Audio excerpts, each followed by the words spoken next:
Therefore, he is also able to save to the utmost those who come to God through him, since he always lives to make intercession for them. You may be seated.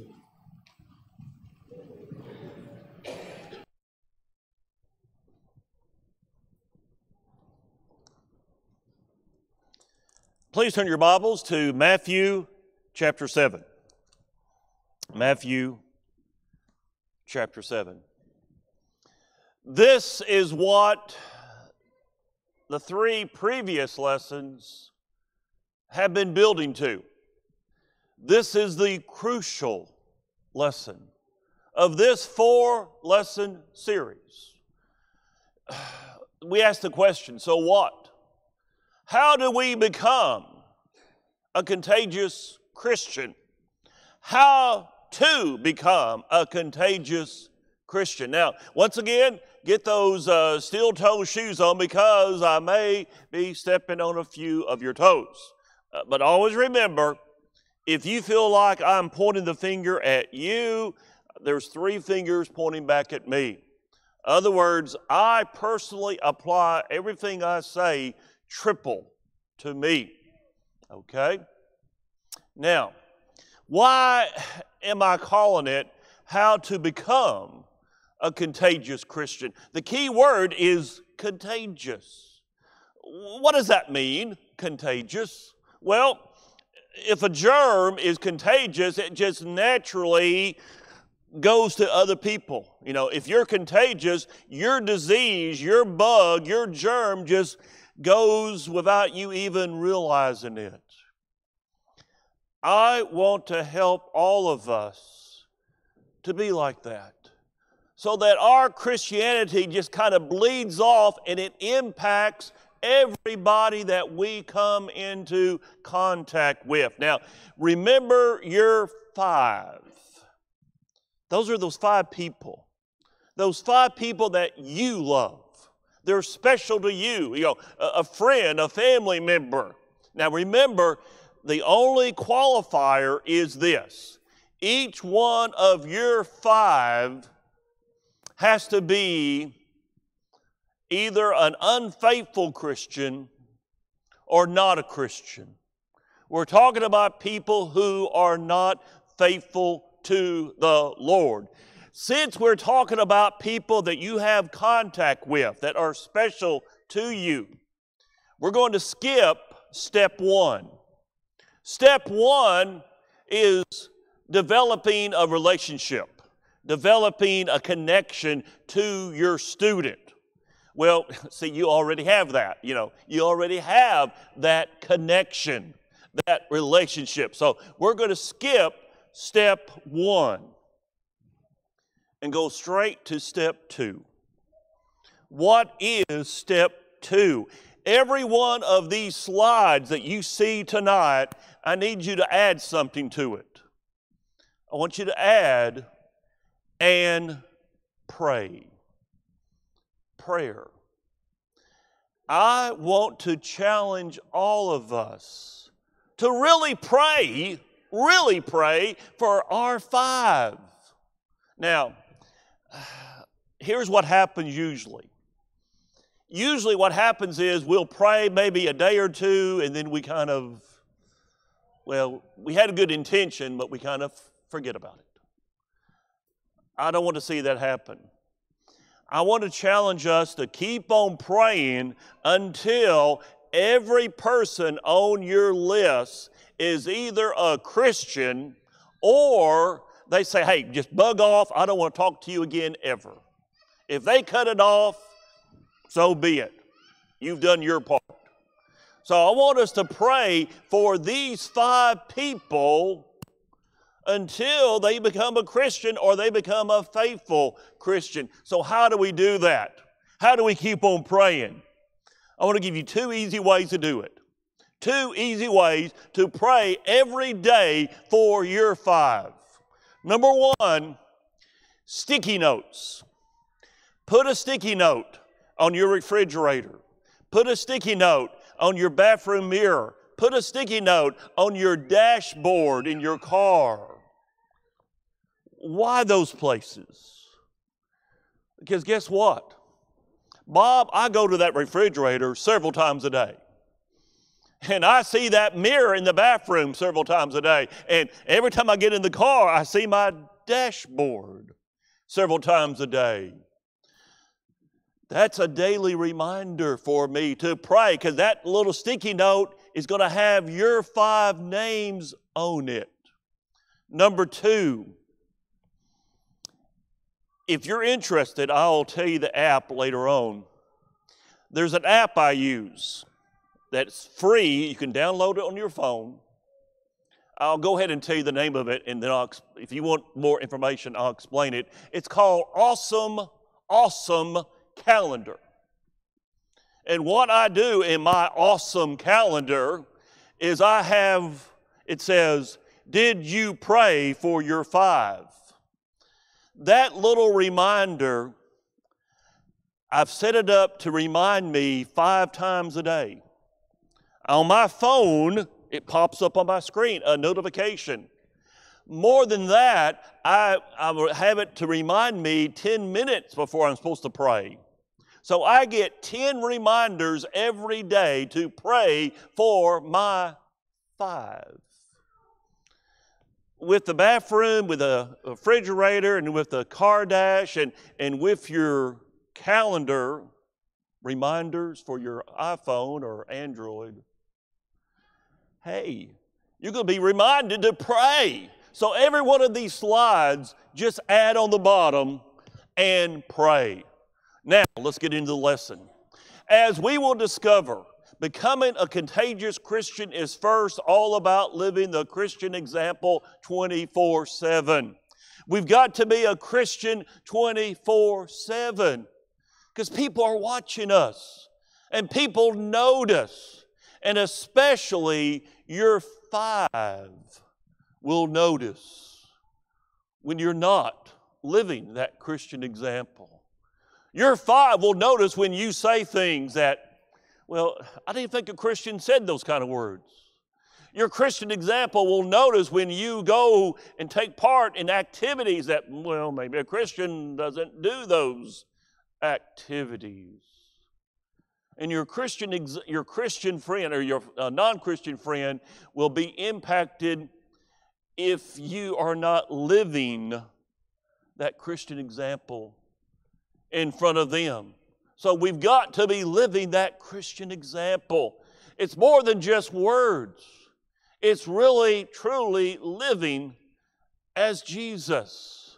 Now, if your Christian example is forced or put on, it will not work, because your 5 will eventually see through the charade. And they'll say, oh, he's phony. She's phony. That's not really what a Christian is supposed to be like. So, in other words, your example must be genuine, must be real, must be authentic. If it's not, then what happens? Instead of pulling your 5 toward Jesus, you're pushing them away. You're pushing them away from the Lord.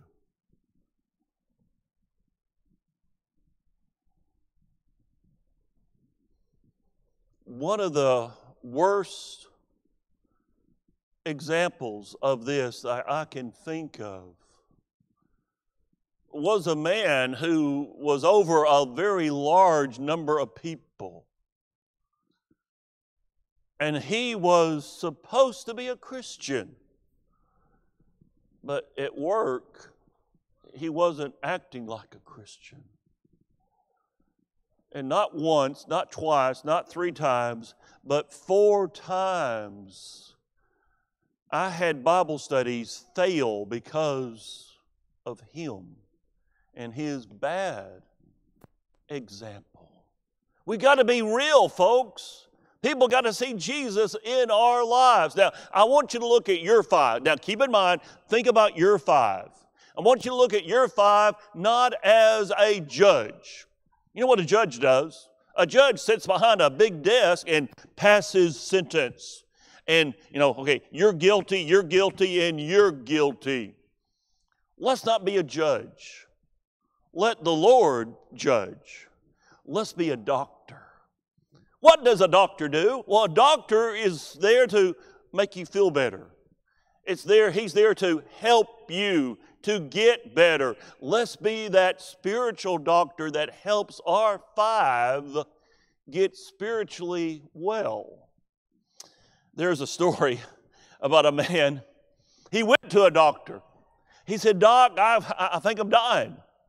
You know, I take my finger and I press it against my heart, and it hurts.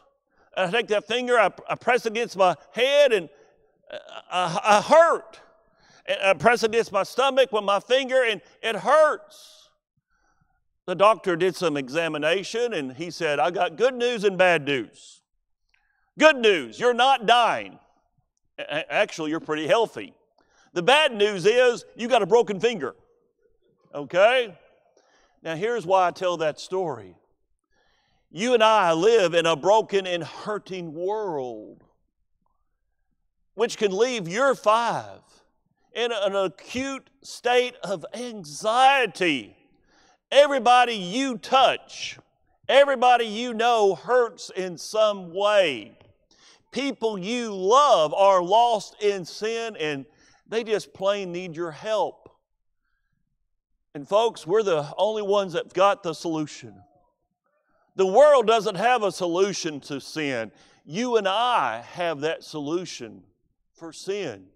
Now, look at Matthew chapter 7. Matthew chapter 7, verse 1. "Judge not, that you be not judged." If you truly want to help your five overcome their sins, don't harshly condemn them. Love them. You know what it's easy to do? It's easy to take your five and start criticizing them. "I can't believe you do that. I can't believe you're involved in that. I can't believe you are thinking that." It's so easy to be critical. That's not going to win their souls for the Lord. Think about the number of people that were brought to Jesus with clear sins. Did He kick them to the curb? Did our Lord say, "Well, get away from me, you're a sinner. I just can't be close to you"? Remember that woman caught in adultery? What did He do? He showed love, and He pointed her in the right direction. Go and sin no more. We can't be critical of our five. We got to hate sin. Yeah, definitely. Hate their sin. But you got to love the sinner. The word for judge here in verse 1 literally means to separate or to distinguish. In this context, it speaks of those who separate themselves from those they consider bad. They distinguish themselves as good as compared to those bad people, and they treat them with contempt. We got to love our five. Those are five people that are precious in your heart. Love them. Hate their sin, but love them. Remember, you and I were once in their boat. Romans chapter 3, there are none that are righteous. No, not one. For all have sinned. Did it say some? Did Paul say a few have sinned? For all have sinned and come short of the glory of God. You and I, we were just like them at one time, a sinner outside of Jesus. Matthew chapter 7, verse 2 now. For with what judgment you judge, you will be judged. And with the measure you use, it will be measured back to you. To condemn sinners is only to condemn yourself. And the same standard that you use will be used against you. Luke even records it, the same words in Luke chapter 6. Cody Huff. Some of you fishermen may recognize the name Cody Huff. He was a champion bass fisherman. And I didn't know this, but there's a lot of money to be made in that circle, okay?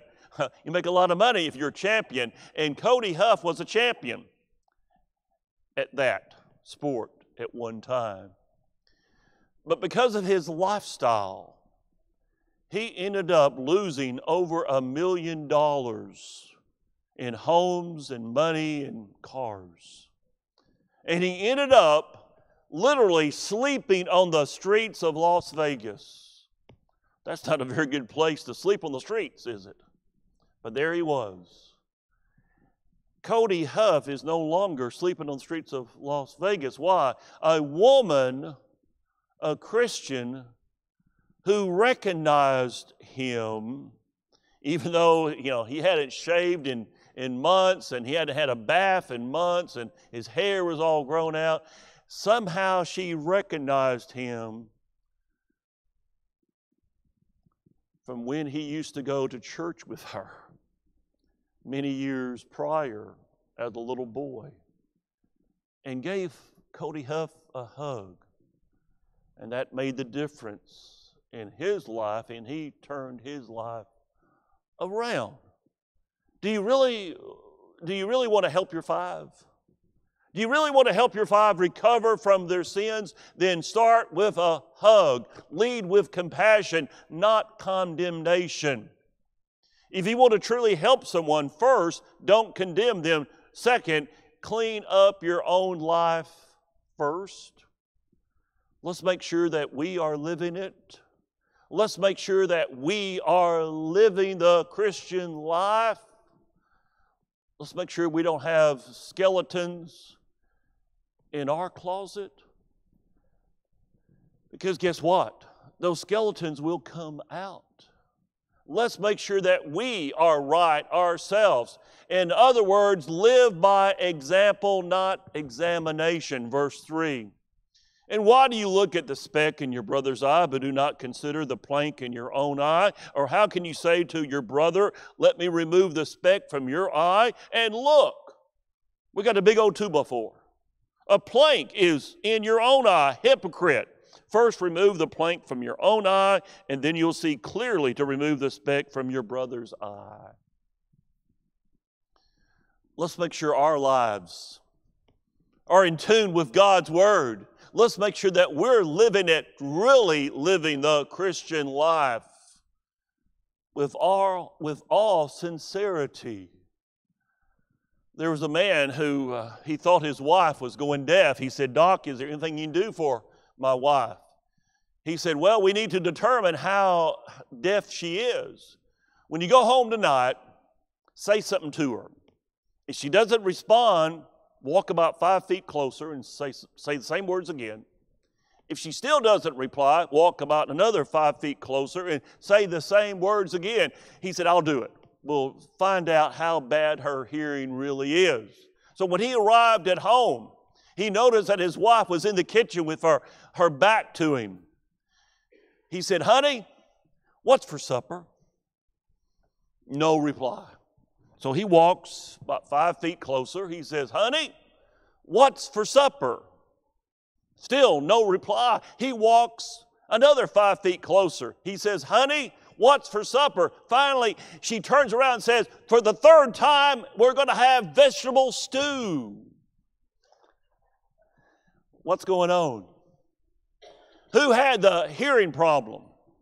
Certainly not the wife. So it is when we become critical of other people. Let's make sure that we clean up our act first.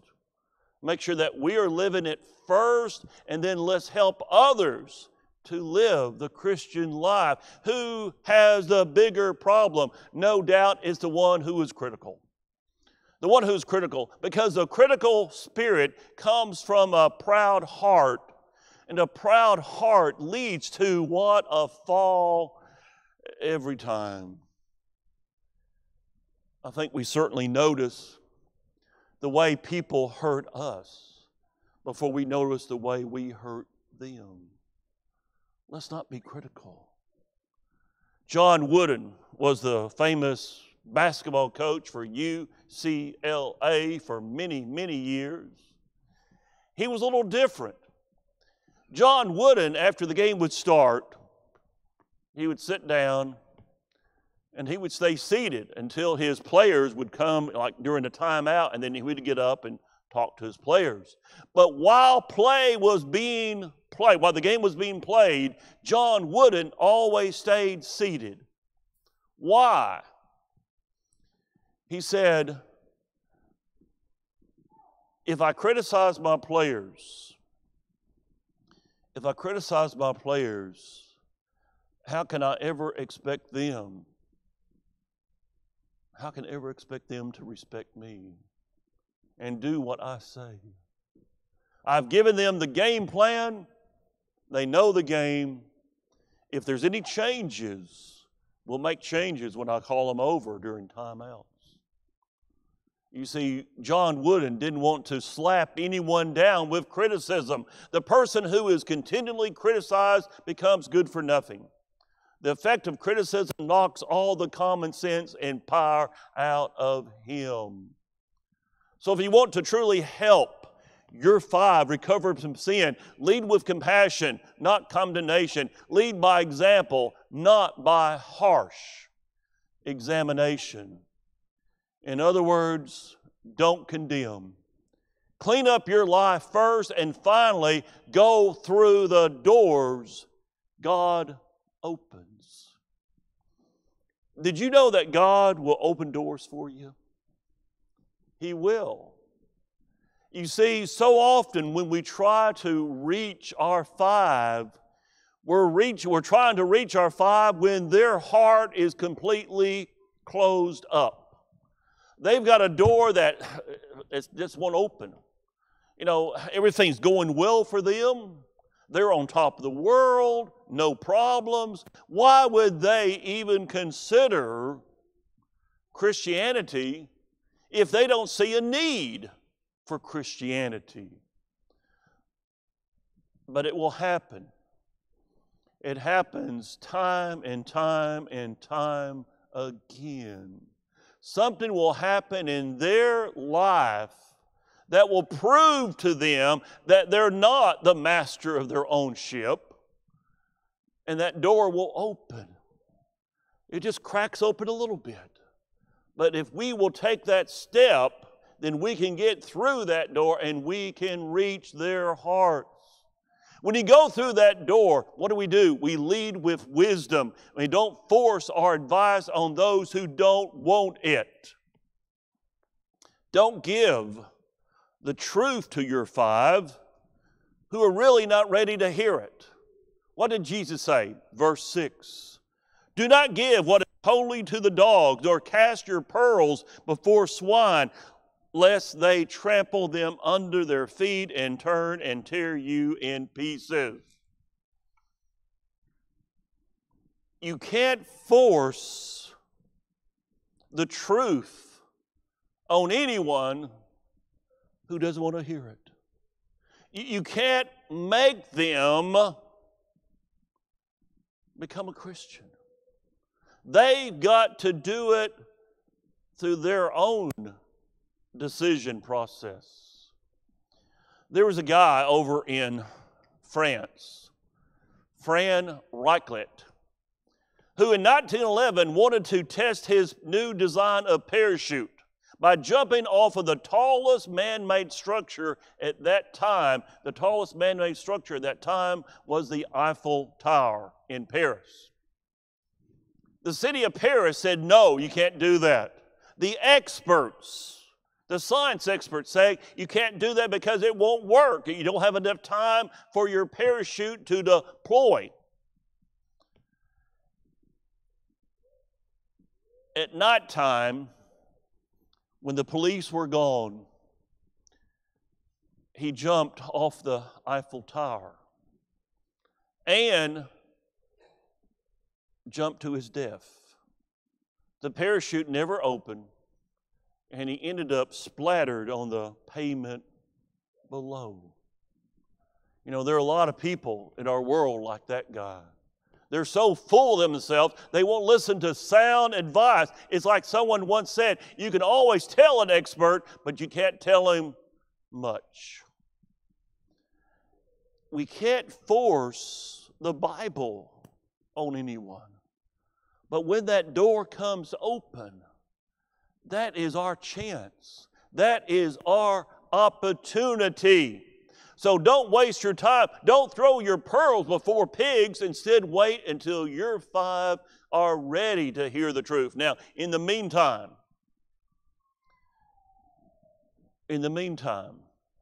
live that Christian life every day in front of them. And wait until life brings them low enough that they're willing to look up. Wait until God humbles them enough to be open to the truth. Because, friends, it will happen. They'll get that word from the doctor. It's cancer. They need a rock. They need an anchor point in their life. They need something to lean on. Or there's marriage problems in the family. A door has suddenly been opened. Or maybe they're having problems with their kids. Once again, a door has suddenly been opened. Or maybe they lose their job or a change in job, and suddenly a door has been opened. Anything that disrupts their normal life is going to create a door. And that door just could be the way into their heart with the gospel. People need to see their need before they will obey. You and I know that Jesus is the answer to all problems. He is the answer to all problems. But your 5 don't know that. Your 5 think that they are the answer to any problem that comes up in their lives.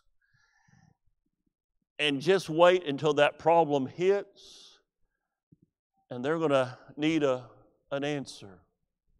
They're going to need a solution that you can provide for them. In the meantime, keep on loving them and keep on showing them the way by living 24/7 for Jesus. Then when that door opens, don't just give them your advice, some worldly advice.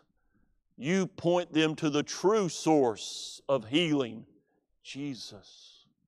Because He is the Holy One. He is the true precious pearl as described in that parable, Matthew chapter 13. Hebrews 7, again, let's look at it. Therefore, He is also able. Is there anything that the Lord can't do? Is there any problem He can't solve? Is there anything too hard for Him? You know the answer. Therefore, He is also able to save to the uttermost, those who come to God through Him, since He always lives to make intercession for them. Jesus is the only true answer. And sometimes people have to hit rock bottom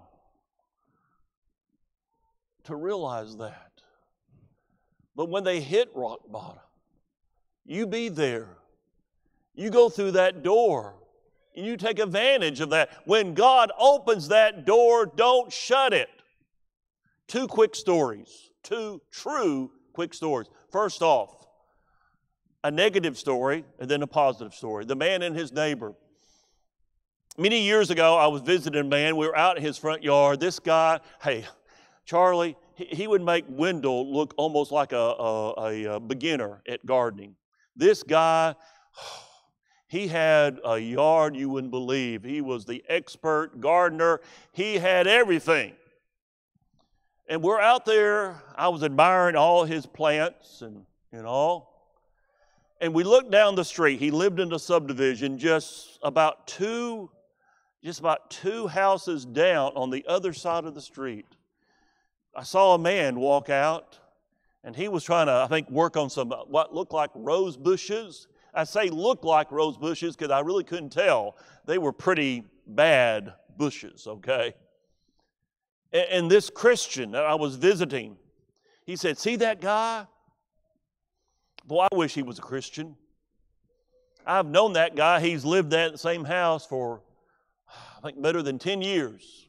I sure wish he was a Christian." Have you ever tried opening a door with him? He looked at me, he said, "What do you mean opening the door? Have you ever went down and given him your gardening advice?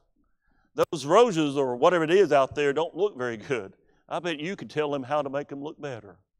You could strike up a conversation over gardening, and you could help him, and that could open up a door where you could talk about Jesus." He said, "You know what? That sounds like a good idea. In fact, that guy, I just heard through the grapevine that he's got cancer." I said, "Whoa, 2 doors open. 2 doors are open. You said he's got cancer? You went through cancer yourself, didn't you?" He said, "Yeah, I sure did. I'm glad I'm cancer-free." You need to talk to him about that. That's 2 doors that he had not taken advantage of, that were there for him. Second story. A woman that I was acquainted with as a parent suffered the worst thing you can do as a parent, and that is to bury your own child. You know, it's designed for the children to bury the parents, for the children to outlive the parents, but sometimes that doesn't happen. And this woman had to bury her child. She was a single mom. And one of our sweet, sweet Christian ladies who likewise lost a child to death reached out to her. She knew her but did not really know her well, but suddenly they had something that connected them: the death of a child. That woman helped that other woman to become a Christian because the door had been open. And she took advantage of it and reached out to her. And she became a Christian. In other words, as previously said, see people with the eyes of a doctor who need help, and you're going to help them. You're going to give them the spiritual healer, the great physician. Don't see them as a judge. Understand their problems. Walk a mile in their shoes, because with the eyes of a doctor, you see the hurts that only God can heal. Now you ask, how do I conduct a Bible study? I'm glad you asked. We don't have time to go through all 10 methods that I want to share with you. 40 years ago, it was so different. Billy, this was way before your time. You were just a little sprout of a guy. But 40 years ago, all we had was the Jewel Miller film strips. They were not on video. You had to have the Jewel Miller film strip. You had to have the film strip projector. You had to have a screen. You had to have all this other stuff. All we had back then 40 years ago was the Jewel Miller film strips, the Go Ye Means Go Me program, and a few other evangelism outreach programs, but very few Today, it's so different. We've got a gold mine of tools out there. Do you know one of the tools? Do you have Amazon Prime Video? You have that service, that Prime Video from Amazon? Guess what? One of the tools is on that. How easy can it be? Just flip the remote and there it is. You watch the video on the TV. There are so many great video programs out there. You still got the Jewel Miller one. It's on video, but you got the We Care program. You got World Bible School. You got World Video Bible School. You've got so many great direct home Bible studies you can do with people. Rob, as we'll see at Polishing the Pulpit, has a great program. There's other great programs like that. There's so many out there that you can tailor-make one for each student. If you are interested, let me help you. Let me talk you through all of this. But it's not hard. Can you watch a video? Can you answer some simple questions on a pamphlet? And you can answer it with that student? Yeah, I can do that. It's not hard at all. I'm going to quickly end with a true story of what happened at a Florida church, a Florida congregation just a few years ago. Their eldership ran a one-year experiment that was quite interesting. Their little town was kind of divided into two parts. There was the good part and the bad part. The two parts were separated by the railroad tracks. If you lived east of the tracks, that was the bad part of town. If you lived west of the tracks, that was the good part of the town. The congregation was on the west side, the good part of the town, but they were close, pretty close to the track, but they were on the good side of town. And that eldership wanted to make a difference in their community, and they targeted the bad side of town. But they knew people, they knew their members, they knew it was going to be very hard to get their members to do very much on that side of town because, everyone knew that was the bad side of town. But here's what happened. A golden opportunity came up. The city had to build, they were mandated to build a community park on the bad side of town. It was a rule. They were mandated to build something for that side of town. So they built a community park. It had a community building on it, and it had basketball courts and tennis courts and playground equipment. That eldership decided to rent the community center over at the new park on the bad side of town. They decided to rent that for every Saturday for a year. On a Saturday. Now, what were they going to do? They encouraged their members to just go over there and just connect with whoever was there. So they went over there. The first Saturday, it didn't work very well. There wasn't that many people, and people were kind of looking like, why are these people coming over here on our side of town? What's going on? But then they got smart. Two of their members had played college basketball. They said, hey, what if we set up a kind of like a basketball camp on that next Saturday, and we're going to run a basketball camp and show them how to get better at basketball. And then some of the women said, hey, we could do this. And they decided to set up like a share your craft type setup with booths where people could come by and learn how to can and how to do this and how to do that. They're inside that community center. And people started coming. People started coming and getting involved in all the different things that the church was doing on Saturday. And they would end every Saturday. They didn't require it. They didn't make the people, but they would end with singing and a very short message, a little Devo service at the end.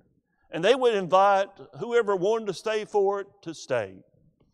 At first, very few people stayed. I'll be honest with you, very few people stayed. But as they developed more and more connections with those people on the east side of town, more and more people started staying. And then suddenly, they're starting to develop friendships. And suddenly, the church members, hey, why do you come to my house Friday night? We're going to play cards. We're going to, whatever, come over and eat and enjoy a night at our house. And they started coming over and doing things together because guess what? They were developing friendships. And these ministries that they were doing things, and they had a couple of nurses there in their congregation, and they did a class on CPR, and they started doing different things over there in that community center on Saturday. Let's fast track. After 52 weeks, here's what happened. After 1 year, you had dozens of baptisms. And they had started a new congregation that would be convenient for the people who didn't have a car. They started a new congregation planted on that side of town.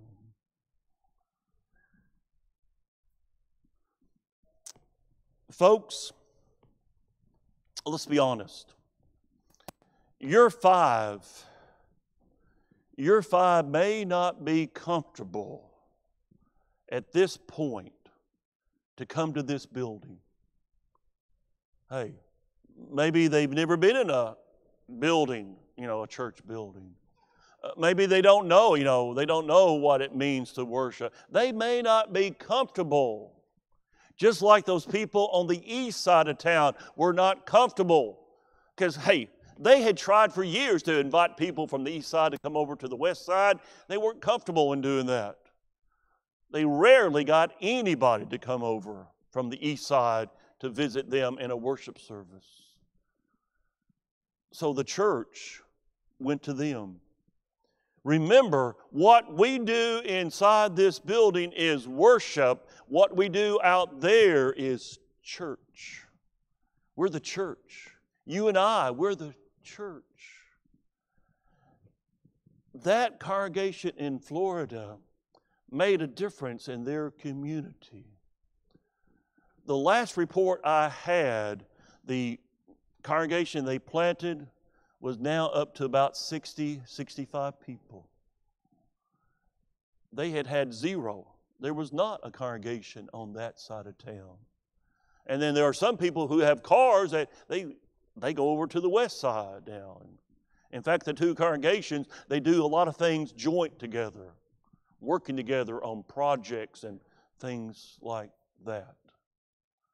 We may not get our five inside this building at first. It may be tough. It may be hard. It may be difficult to convince them to come here, but we can go to them. We can teach them, and then they will come in here. But it may not be initially. It may take some time. So we may need to go to them and help them to see the need that they have for Jesus. That's what we got to teach. That's how a person becomes a Christian. Believe, repent, confess, and be baptized. Dozens and dozens of people were baptized because one congregation decided we're going to go out and we're going to grab those people and we're going to help them to see how Jesus is the answer. Tonight, if you need to become a Christian, I pray you will become a Christian. Most of us here are Christians. Do you need to seek forgiveness? The church stands ready to pray for you and with you. In just a moment, we're going to stand. But before we do that, let me remind you, if you need any of these teaching methods, I'll be glad to sit down with you and show those teaching methods to you. If there's anything I can do to help you to reach your 5, I'm here to do that. I know Billy's the same way. Billy would be glad to help. Our elders would be glad to help. Let's not leave our 5 out in the dark.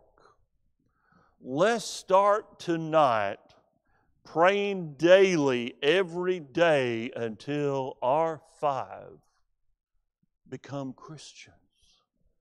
And won't you be glad when that friend, when that family member is a faithful Christian? You'll be celebrating. But your celebration will pale in comparison to the celebration in heaven when they become a Christian. Tonight, if you have any need to respond, will you please do so as we stand and sing for your encouragement. I know